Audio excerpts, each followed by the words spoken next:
Les Européens de leur côté se mobilisent. Jean-Claude Juncker n'a pas mâché ses mots. François Hollande se pose en médiateur. La campagne pour le oui a commencé à Bruxelles. Pascal Verdeau, Tahar Nasri. Amer et profondément blessé.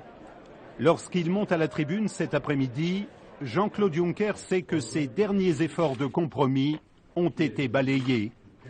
Être responsable, lance-t-il, c'est penser d'abord à son pays avant son parti.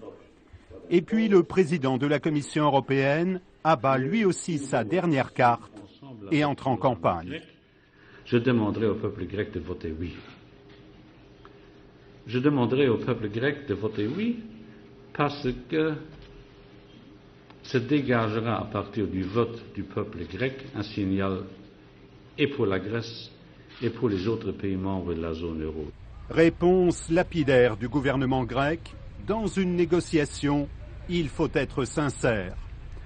Pendant ce temps, de Paris à Berlin, en passant par Washington, les appels à la reprise du dialogue se poursuivent.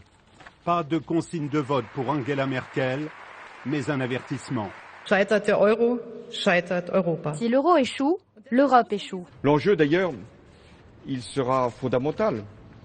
C'est de savoir si les Grecs veulent rester dans la zone euro. C'est leur place, à mes yeux, mais c'est à eux d'en décider, ou s'ils prennent le risque d'en sortir.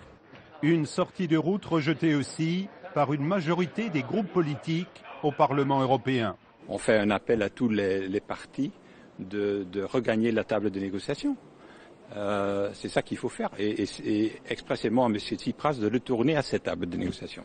Officiellement pour Bruxelles, les négociations peuvent reprendre après le référendum. D'ici là, les créanciers ont choisi de placer les électeurs grecs au pied du mur.